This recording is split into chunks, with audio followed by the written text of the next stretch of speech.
কোন গুনাহে আল্লাহ বান্দার দিক থেকে মুখ ফিরিয়ে নেন। এই বিষয়ে প্রসিদ্ধ একটা হাদিস আছে, নবী সাল্লাল্লাহু আলাইহি ওয়াসাল্লাম বলেছেন, 3 ব্যক্তি এমন আছেন যাদের সাথে কিয়ামতের দিন আল্লাহ কথা বলবেন না, তাদেরকে আল্লাহ তাআলা পবিত্র করবেন না। এই মানুষগুলো যাদের থেকে আল্লাহ তাআলা মুখ ফিরিয়ে নেবেন, তাদের সাথে আল্লাহ কথা বলবেন না, তাদেরকে আল্লাহ পবিত্র করবেন না।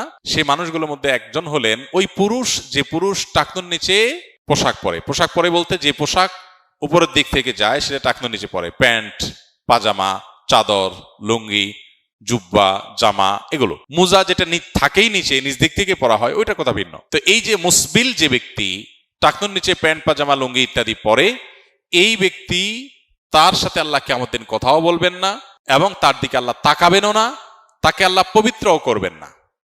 এই 3টা ভয়াবহতা এই ব্যক্তির জন্য আছে, যে ব্যক্তি টাকনুর নিচে প্যান্ট, পাজামা, লুঙ্গি পরে। আমাদের দেশে অনেকে আছেন মসজিদে নামাজ পড়তে আসলে তখন প্যান্ট ভাঁজ করে। অনেক মসজিদে মুয়াজ্জিনরা মাইকে বলেনও যে টাকনুর নিচে যাদের প্যান্ট আছে প্যান্টগুলো উঠায় নেন। নামাজের জন্য এই কথা কেন বলবেন?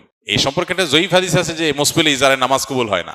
হাদিসটা সহিহ সূত্রে বর্ণিত না। বিশুদ্ধ হাদিসগুলো সবগুলো হলো কমন এবং জেনারেল, সব সময়ের জন্য এটা প্রযোজ্য যে পুরুষ মানুষ টাকনুর নিচে পোশাক পরবে না। এখন বৈজ্ঞানিক গবেষণা বলছে যে এটা পুরুষের জন্য ক্ষতিকর। যাই হোক, সেটা গবেষণা কি প্রমাণ হয়েছে এটা বড় কথা না, বড় কথা হলো নবী সাল্লাল্লাহু আলাইহি ওয়াসাল্লাম নিষেধ করেছেন, বাস শেষ।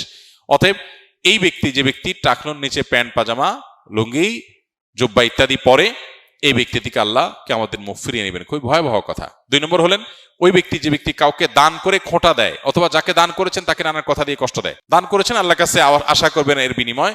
যাকে দান করেছেন তার সাথে আপনার কোনো আলাপ থাকবে না। দান করে খোঁটা দিলেন, কষ্ট দিলেন, খোঁচা মেরে কথা বললেন, এগুলো বললে আপনি আল্লাহ তাআলার দৃষ্টি থেকে সরে যাবেন কিয়ামতের ময়দানে। নাম্বার 3, ওই ব্যবসায়ী, যেই ব্যবসায়ী তার পণ্য বিক্রি করতে গিয়ে মিথ্যা শপথ করে।